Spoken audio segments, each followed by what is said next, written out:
Hey everybody, welcome back.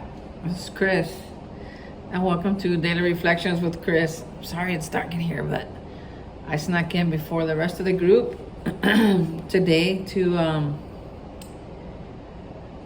do my daily reading. It's just I guess I'm in a mood for it or something. Anyway, let's get started. I don't really know how to explain what I'm going through right now. There's a lot of gratitude inside of me right now, just because of the peace that I have, despite all all the chaos or these big time decisions I gotta make here pretty soon.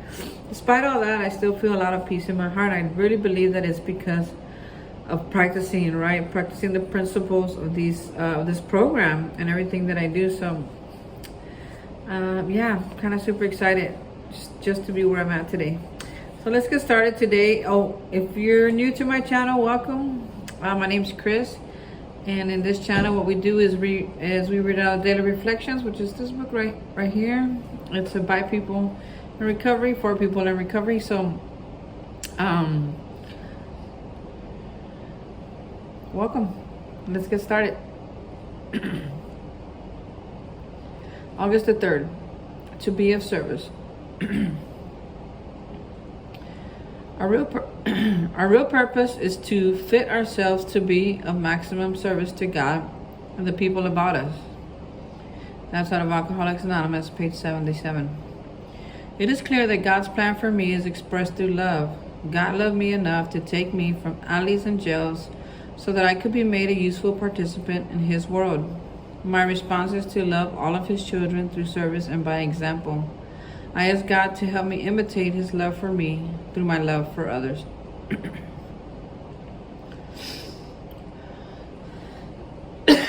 Man, I'm sorry. I had a little candy that's like dipped in chamoy, and it was kind of powdery, and it like got stuck in my throat.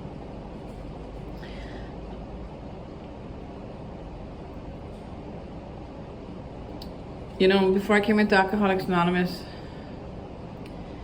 I didn't know that I had a purpose, or I didn't know if I could help anyone. I didn't want to help anybody, first of all, but I did feel like I didn't have a purpose in life. Like, what was my purpose? Like, what was I supposed to do? I mean, when I grow up, right? Because everybody, when I was young, people talked about, I want to be a doctor, I want to be a firefighter, I want to be an engineer, I want to be a teacher, I want to be a scientist, I want to be an astronaut. And I never wanted to be any of those things.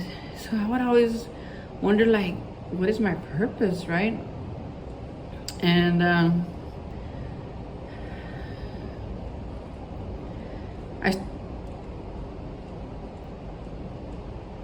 when it comes to like the outside world, outside of recovery, I still don't know exactly where I should work or who I should date or where I should be living yet. But I've even with no purpose, I've experienced a lot of great things. And when it comes to my recovery, I do have a purpose today. It's to be of service to others, to carry this message to those who don't know it even exists, to carry the message to those who are still struggling, even in the rooms with your sobriety, right? That used to be me, and I know what it's like to be there.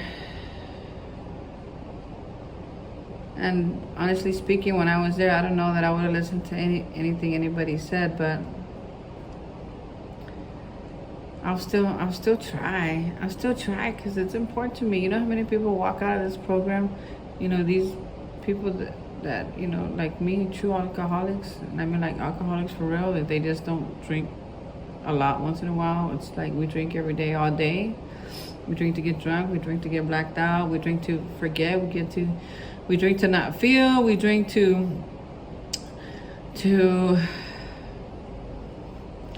feel different about ourselves. I mean, there's a million reasons why we drink, and all those are symptoms of being an alcoholic. So another thing about being an alcoholic is that what it really means, folks, and I've talked about this a little bit before, but when they used to say once an alcoholic, always an alcoholic, well, all it means is that today, if I put a drop of alcohol in my body, it'll have the same reaction that it did 20 years ago, that it did 4 years ago, that it did um, 17 years, no. Yeah, 17 years ago. So it's never changed for me. It's always been that way. I mean, it's been that way for a long time. So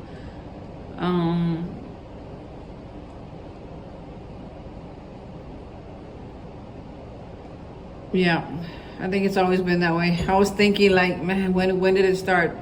Yeah, when I was a baby, and they used to give me a little bit of beer to knock me out, or to dance or whatever. My mom used to give me beer as a kid, and she would say, "Look at him, look at him," and even then, my body was already reacting a certain way. Like I wanted more. I would want more, and then I would just I would drink, and then I would pass out when I was a baby. And then when I was 14, I had my first real drunk. And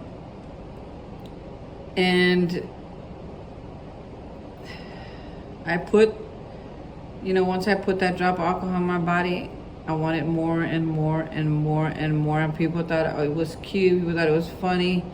And I was like, kept drinking more and more, because that's what I wanted to be. I wanted to be cute. I wanted to be funny. So I started drinking more and more and more. And then,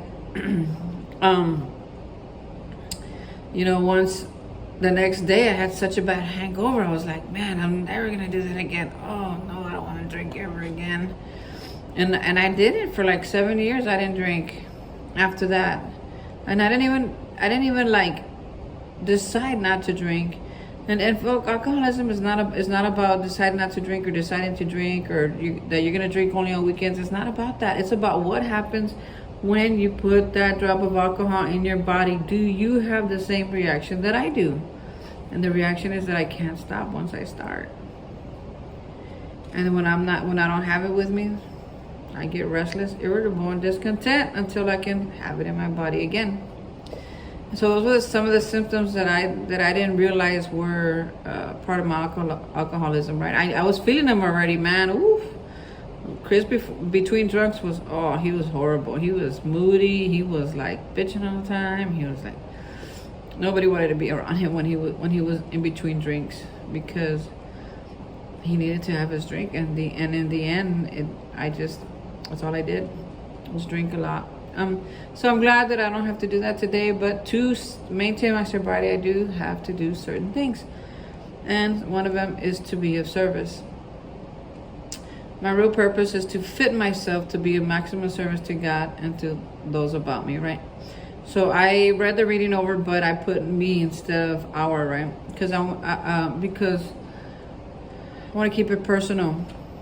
And yesterday I talked about to be fit, and today it talks about it to be fit, right? To be fit emotionally, spiritually, physically. That through the steps, to being in step 8 now, through having done all the work that I have done, and that I have come a long way, that my mind is more clearer, that my words mean something, that I have something to give, I have a message, I have recovery to share with others. That's what it's talking about here.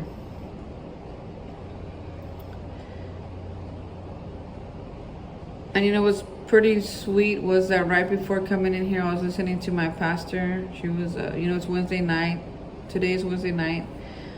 She has her Wednesday night service, and she was saying the same thing. She's like, if you're recovering from alcoholism, then you have a story, you have a testimony, you have something to be able to share with others, that you could help them. And I just felt like, well, that must be me. So, folks, I gotta keep it short because our meeting's about to start and there's people showing up. I love you. Thank you for your time. I don't take it lightly. I hope that I have encouraged you. I hope that you have heard something that might help you, or probably could help somebody. If you feel inclined to, please share this with somebody. Subscribe to my YouTube channel. That would be awesome. I'm trying to hit 1,000 subscribers, so please encourage, if you share it with somebody, just share it. and hopefully they'll be inclined to subscribe. But more than, even if you don't, that's okay. I hope that I would that will help you. That I will help you in some way, shape, or form. I love you all. Thank you. Have a wonderful evening.